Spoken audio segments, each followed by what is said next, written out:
potentially signing a new kit deal from the summer of 2026. So it's been reported in the news that West Ham are due to sign a new deal with New Balance. Now, New Balance is coming back to football, coming back to the Premier League after having a hiatus supplying Liverpool's kit deal. Now, my initial reaction is that I think Umbro have been a very, very good servant in the past. I think they've done some fairly decent designs. The team up there have been brilliant, and sadly, the team no longer exists. The design team for the manufacturer, as now that Castor have acquired the licensing and ownership of Umbro. So next season will be West Ham's last in terms of providing a kit, and we're due to expect nothing out of the ordinary. I think it'd be very, very basic, nothing really to shout home about. But the kit next year will feature a rumoured new front of shirt sponsor in Ball Sports for one season, and with Betway to move to the sleeve for 2 seasons. This is all due to the betting banning of front of shirt sponsorship after next season. So yeah, I think there's all going to be new change. But New Balance is a good option for West Ham. I think that if we ended up someone like Adidas or Nike, we would have been falling within the template bracket, whereas you'll see multiple teams having Adidas templates, but then not really have any customization towards it. I mean, with New Balance, you can see that there is some, although they're based on a certain template, but you can see that they add a little extra detail into the actual shirt design. So I think I'm fairly happy with the New Balance link. I think it's a nice, clean brand. Obviously, they do a lot of footwear. So you could probably see some collaborations in the future having customized West Ham trainers. I mean, those that are quite keen on their retro classics and running shoes, I think they'll be very happy to know that there could be a sort of deal there. So, yeah, my initial thoughts, I'm happy with New Balance. I'm very happy. And I'm excited to see what's occurring. Excuse the Gavin and Stacey pun there. But I've been a bit busy. I've been having a look at some sort of mock-up designs that I've put together. Me putting my creative hat on and using the Footy Headlines website and FIFA Kit Creator. I've put together some mocks, and I'd be good to get some views and comments of what you think below. What I'll do is I'll post the a thread, a New Balance mock-up kits thread on our Twitter account. So if you go onto our Twitter page, which is @DadsOurJobPod, you'll be able to see a thread there that I'll pin, and you'll see all the JPEG images of the mock-up kits that I've put together based on retro classics. So I'm going to present this now. So this is what West Ham and New Balance logo will look like side by side. I think it'll be very clean. I think what you could expect is that the New Balance writing underneath the logo will not be present on the kits. I think they referred to the N and B logo in itself, which you'll see on the kit mock-ups. So my first kit mock-up that I've based this retro on is the Trevor Brooking 1980 Admiral kit. Now, this has become a bit of a cult classic in West Ham fan bases in terms of the actual design and colour combination. The big flappy collar, the chevrons, and actually the circle base plate template on that behind the badge, which is where we usually results were shield. The circular motion having the castle and the crossed hammers in front paired itself pretty well. Interestingly, there was a special version of this kit where the Admiral logos were actually on the collars and the West Ham badge was in the centre of the chest. I believe this was for a European Cup Winners' Cup shirt. But I'm sure any West Ham historians out there, such as Nigel Khan on More Than Just a Podcast will be able to elaborate on that more finer details of that kit. But yeah, this is what the first mock-up is going to be based on, and this is the look. Obviously, trying to replicate it as much as possible, using the modernised West Ham modernised West Ham logo with the updated font with the word London underneath and the updated Thames Ironworks hammers. I've put this into a circular badge so that it replicates the original mock-up. The New Balance logo is in white. Obviously, you can see that there might be some branding issue on this because they like to have a full colour against their logo. So this could potentially change if this sort of design occurred. But you can see, I think it actually looks quite nice. You could expect the actual sponsorship on this front shirt to be white, depending on who the sponsor will be come the summer of 2026. But yeah, I think it's a pretty good job. I think it looks really clean, and it's a vast improvement on the 2020 kit, where they actually straightened the lines off and faded the chevron lines away from the darker claret to almost like a dark blue. Like it was almost like an overlay sort of effect, which kind of looks quite washed out. I wasn't a fan of that particular twist on the kit, but I see where they went with the retro side to that. So yeah, that's my mock-up on that one. The next kit, I based this on the 1983 Adidas kit. The later versions of this shirt showed the Avco Trust logo in the middle, in the actual sky blue center band. And as you can see, that the crossed hammers are present. There's no shield and just the plain basic writing. Interestingly, with this, it's got a really thick white collar on it, and it really does stand out against the claret and blue. What I love about this kit is the piping that borders off the light blue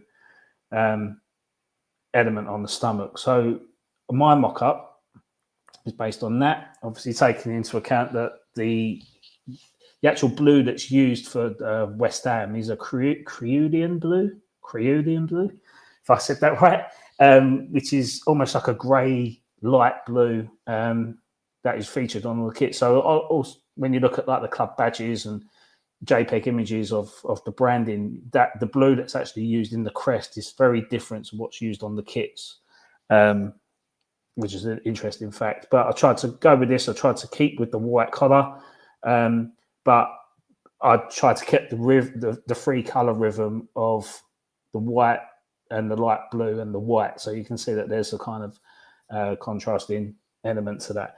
But I think that looks quite smart. I think the New Balance logo really stands out. It's really clear, and the West Ham logo does really replicate the 1983 version. In the middle of that, I don't think you'd see a white sponsor in this case to go on the light blue background. I think you'd probably expect it to be black, based on who the sponsor is, because they like to have a contrasting color up against it. So white would be nice. White would look pretty cool, in my opinion, to keep in brand with West Ham. But at the end of the day, these shirt sponsors, they get the rule of the roost on the sort of kit design, to make sure that their branding is very clear.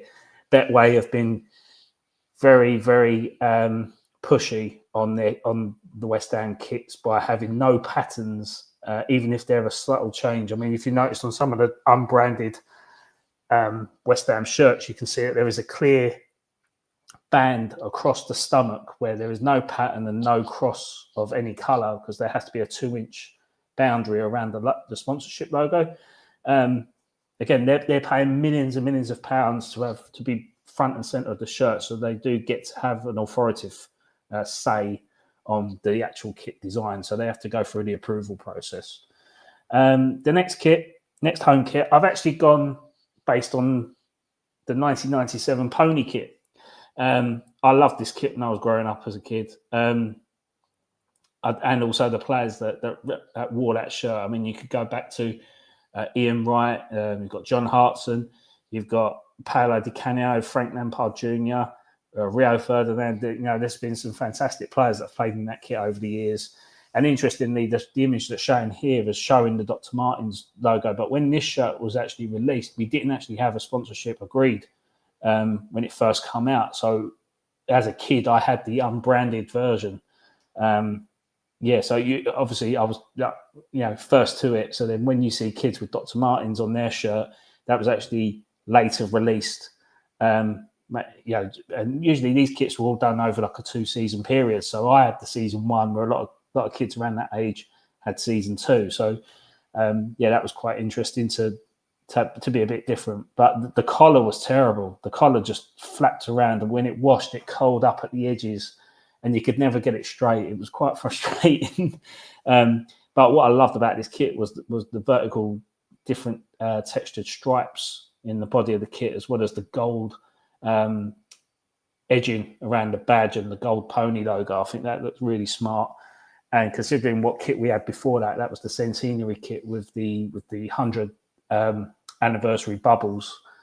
So this was very, very more modernized. Also, this was a kit that featured in one of the first FIFA games, really. So on PlayStation. So this was quite a nice touch. I love this kit. I really did like it. It was clean, it was basic, and it was really iconic as well. So this is my version of the kit. Again, keeping in with the gold motifs. I think again it looks really, really smart. I think this could well be a fan favourite in years to come. But interestingly, this isn't the first time that West Ham have had a gold badge on their home kits. It was the last season at the Upton Park where Umbro actually had a gold logo and West Ham had a gold crest as well. That was the last crest that featured the previous West Ham badge design, showing the Bowling Castle. Obviously, the Bowling Castle's been removed to modern day West Ham badges because we're not actually at the Bowling Ground anymore. So that's why you'll never see a castle on West Ham's badge again, because it doesn't represent the current team. So that's a sad state. But I think trying to replicate it and looking at the cuff details of the light blue and the white edging, a slight edging on the cuffs, and the claret band on the shoulders, I think it looks really, really nice. This could be a fan favourite if this was remade, in my opinion. The next one. So now that was the home kits. Now I'm looking at like away kits, like iconic away kits. The designs that I've done have been versions of kits that haven't been replicated as such. So that's why I've chosen these particular kits. Obviously, this one has been replicated, but not really to the style that I expected in years to come, because the claret band in the 1995 kit, the centenary kit, was quite thin. It had the Dagenham Motors logo in that.